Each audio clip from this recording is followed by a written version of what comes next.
Okay, it's going. Alright, yeah,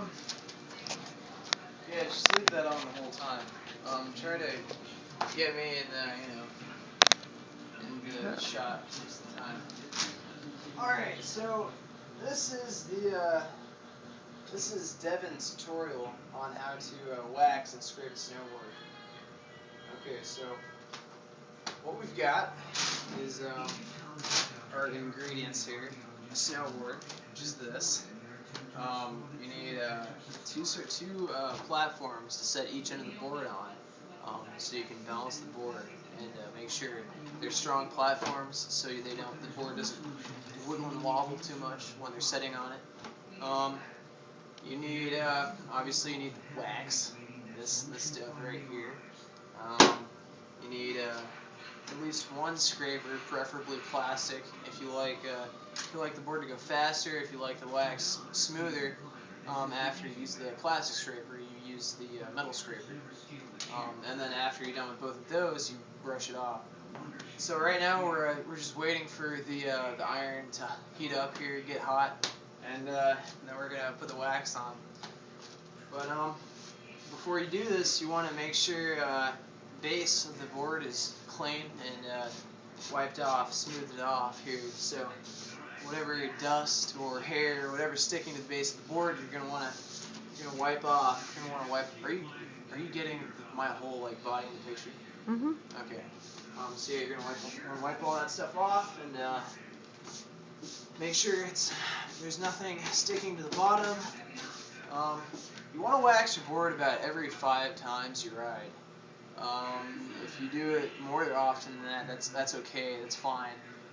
But you don't want to wait too long because basically the purpose of wax is to be a protective layer on the board and also to make you go faster when you're riding. So as a protective layer, the wax will wear off depending on how often you put it on and depending on how much you put on. I put a decent amount on mine. Usually the wax on my board lasts for about 5 rides or 5 days of riding.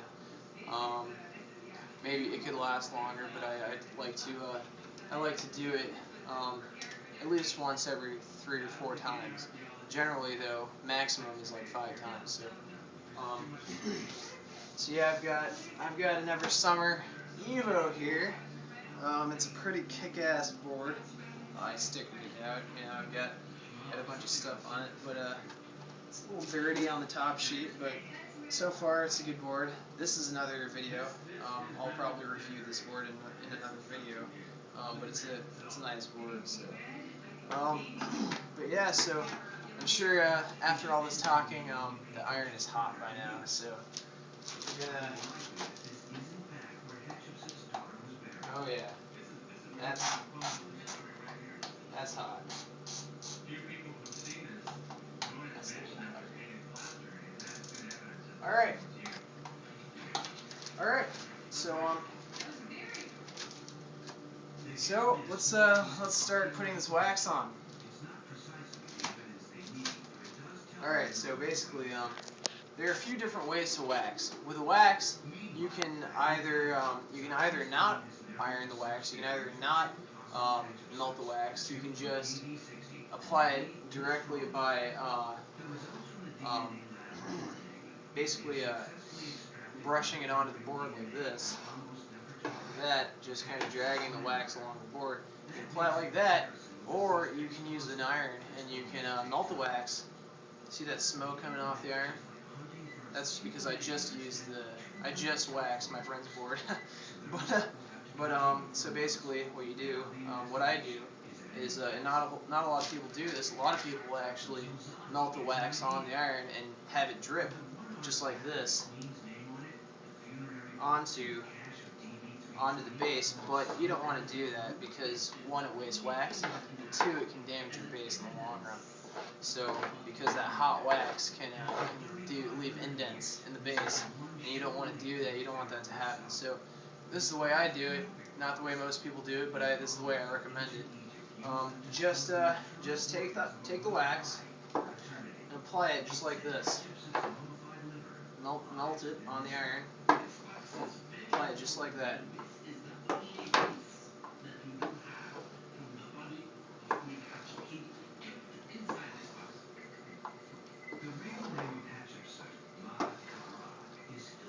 You always want to keep the iron over the snowboard.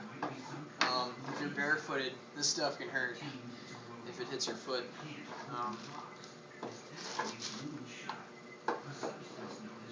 You will get wax that drips onto the board. Like I said, if you wax your board like that every time and you just drip the wax on every single time, it will eventually warp your base. So like I said, I recommend this way that I'm doing right now.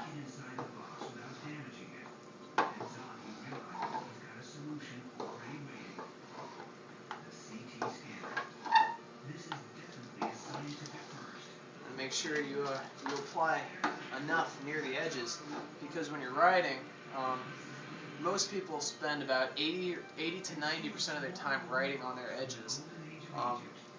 Really, you really don't spend a whole lot of time riding on the complete flat surface of your board. You really only spend maybe about 10 or 15% of the time riding on the complete flat surface of the board, on the complete flat base of the board. So waxing the board, the purpose is obviously to make you go faster and to provide a protective layer, but really you spend most of that time on the edges. So you do want to apply a decent amount of wax near the edges of the board, because they will be making those contact while you're riding. So okay, we've got the where's my wax paper? We've got the wax on. That's the first step. So now we want to iron the wax on the board. We want to melt the wax and smooth it out all along the board. So I put my iron down, and there it is. There's the paper right there.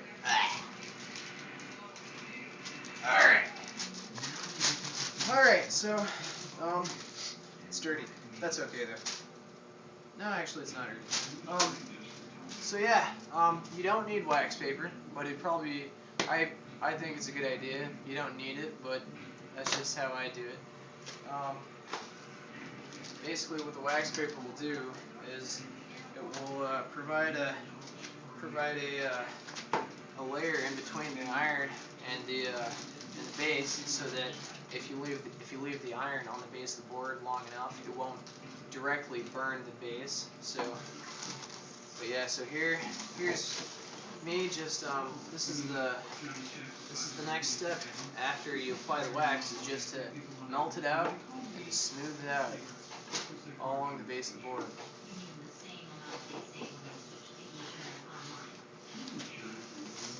You want to get this stuff as absolutely smooth as possible, as even as possible along the base. You don't want to leave any clumps. You don't want to leave any streaks. You want to make sure you melt all the wax. So go over the base as broad and as even as possible.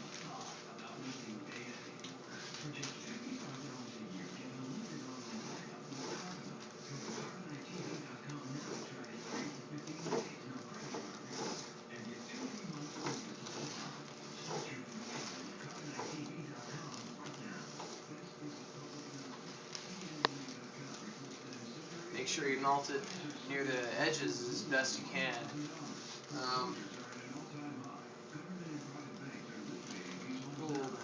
I recommend you go a little bit slower along the edges, just so you can, make sure you melt it all the way. When you're waxing your board, typically some inexperienced people who don't know any better, they wax their boards with their bindings on. And if you watch one of my previous videos, I'll show you an example of how when you wax the board with the bindings on, you can actually see the indentations that the screw holes make when the bindings are attached to the board, because when the bindings are attached, they're applying pressure on the base of the board, and they're pulling the base closer to the top sheet, which is down here on the board, which when you heat up the area over the binding on the base on here, you can actually see the indentations that the screw holes make when they're heated up, because the screw holes are being pulled down to the top sheet. So it actually it warps the board over time when you do that consistently enough. So it's kind of the beginner's mistake. Usually people who are just starting off riding, or who are just starting off waxing their boards, do that. You're not supposed to, because it'll warp your board.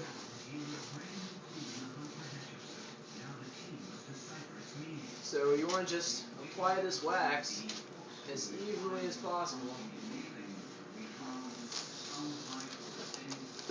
Make sure you mold all of it. The wax I'm using is 1-Ball-J.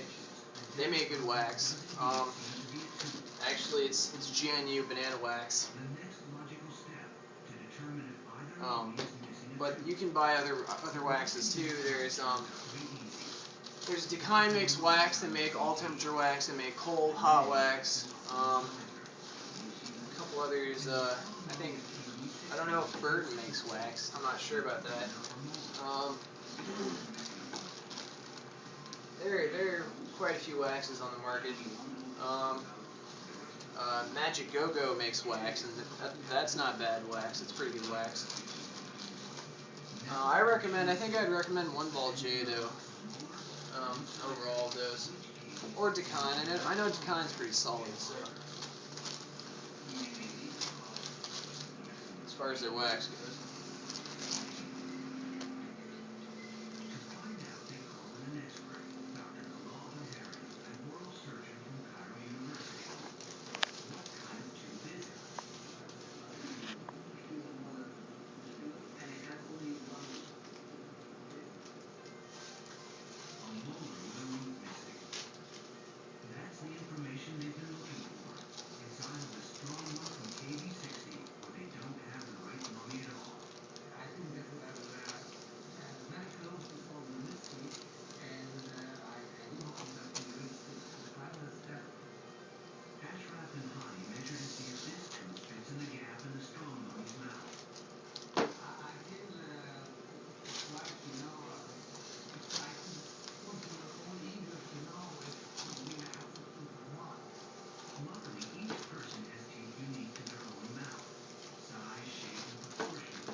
Alright, so the wax is basically completely applied. It's evened out all across the board. It's distributed evenly is what you want.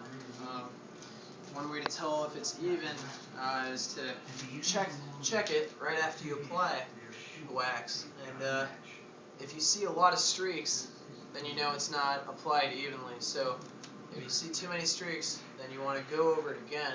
Try to even it out so that you don't have clumps or bigger lumps than on one side versus another side. So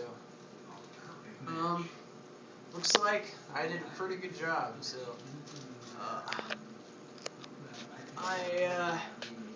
now I'm gonna put the iron down, and now you just wait.